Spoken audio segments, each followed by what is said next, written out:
ছোটবেলা থেকে একটা ইচ্ছা ছিল যে ওনার সাথে দেখা করবো এবং ওনার স্টুডিওতে গজল রেকর্ড দিব। একটা মানুষ এত বড় হওয়ার পর এত নিরহংকার থাকে, মানে ওনার সাথে কথা না বললে আমি বুঝতে পারতাম না।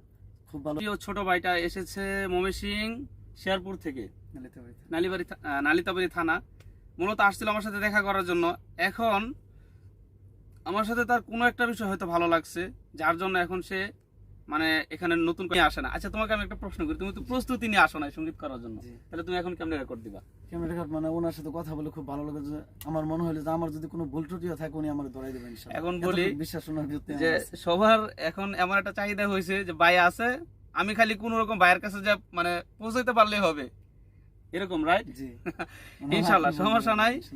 যদি যতদিন আল্লাহ তাআলা হায়াতে বাঁচায় রাখবে, ইনশাআল্লাহ আমি আপনাদের জন্য এতটুকু মানে খেদমত করার চেষ্টা করব।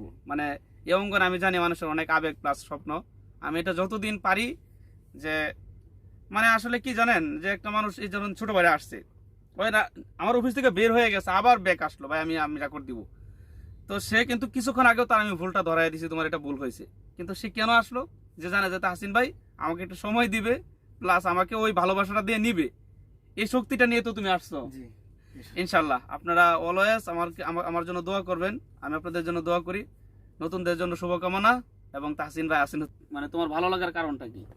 আসসালামু আলাইকুম ওয়া রাহমাতুল্লাহ। জুড়তে বলতে হবে। হ্যাঁ, আমি আসছি শেরপুর জেলা নালিতাবাড়ি থানা থেকে। আমার ছোট থেকে একটা ইচ্ছা ছিল যে আমি একদিন বড় শিল্পী হব।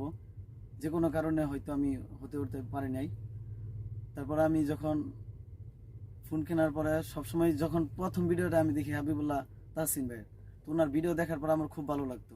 ওনার একটা গজল ভাইরাল হয়েছিল মদিনা গজলটা, ওনার গজলটা শুনে আমার খুব ভালো লাগছিল। ওনার তখন থেকে মানে একটা ইচ্ছা ছিল, আগে যে স্টুডিওতে গজল করা যায়, গজল কীভাবে করে আমি ঠিক জানতাম না, কিন্তু ওনার ভিডিওগুলি দেখার পর বুঝতে পারছি এভাবে স্টুডিওতে গজল করতে হয়। তো আসার পরে ওনার সাথে কথা বলার পর আমার এত ভালো লাগলো যে একটা মানুষ খুব ভালো একটা স্টোরি। আমি আসছি গজল রাখার জন্য, সকলের কাছে দোয়া চাই। আচ্ছা যাই হোক, তবে সব থেকে বড় বিষয় হলো ফোনটা, সব থেকে বড় বিষয় হলো যে মানে ওর যে পরিস্থিতিটা ছিল যে কিন্তু কোনো প্রস্তুতি